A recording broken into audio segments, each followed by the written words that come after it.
Let's talk about the economy for just a moment. Inflation is at an all-time high. The cost of living is going up. Wages are staying the same. Housing affordability is a crisis all across this country. Many businesses have not bounced back from COVID. We're running an astronomical deficit. The list really does go on. If Prime Minister, how would you tackle the issue of inflation and ensure that the cost of living is not out of reach for most Canadians? Well, there are a number of things. I think we just have to focus on believing in ourselves. Again, as Canadians, we need to focus on rebuilding and helping the small and medium businesses get back on their feet. They employ over 80% of all Canadians, Vonny. And when they prosper, all Canadians prosper. We also have to focus on being self-sufficient. Look at the crisis that we're in right now with the oil crisis. We did not build pipelines, and now we're recognizing that that was a fatal error. We could have built our pipelines. We could have had our oil and gas on to Tidewater over in Europe, supplying and offsetting that 40% of Russian oil that Europe is dependent on. We could have been energy self-sustaining here. We have the third largest accessible oil reserves on the planet, yet we leave it tapped in the ground because of discriminatory legislation like Bill C-48, Bill C-69, which prohibits the development of local oil.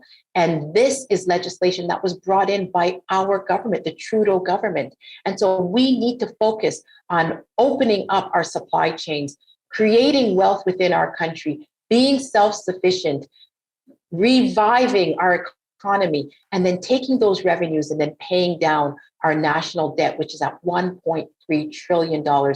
We need to make sure that we do not saddle future generations with debt. And what do you say to opposition who may say, well, look, all of that sounds great, but we don't want to do these things at the expense of the environment?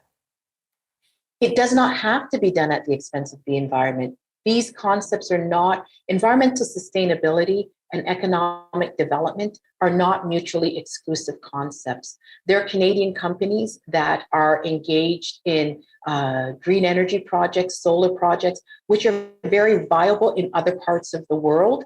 And we're looking at a world environmental issue right now. So we can't say that we're going to punish ourselves and not develop our resources here, but yet we let China off the hook.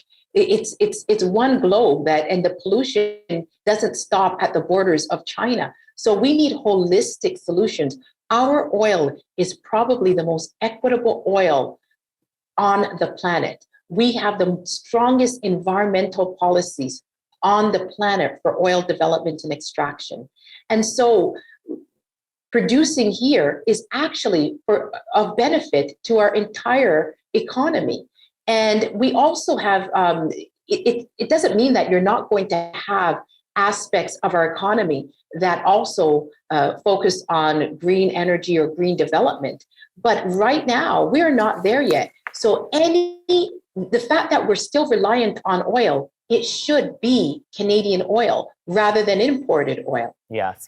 No, and I've heard these arguments before, and just sort of touching on what the Western world is going through and what's happening in Ukraine right now. How might you, as the potential Prime Minister of this country, handle the conflict in Ukraine differently if given the opportunity? Well, I think that one thing that we need to do in long term is we need to make sure that we're contributing the right amount of our spending to NATO. We have not been paying our fair share of NATO.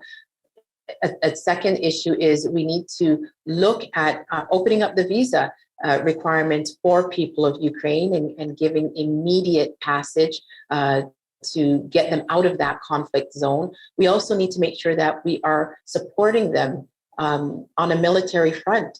In addition, right here, we have to make sure that our Arctic is protected. Russia, if Russia can invade Ukraine, our Arctic is also vulnerable. The Russian military has 40 ice-breaking submarines. We have 0. Our military capacity has to be improved.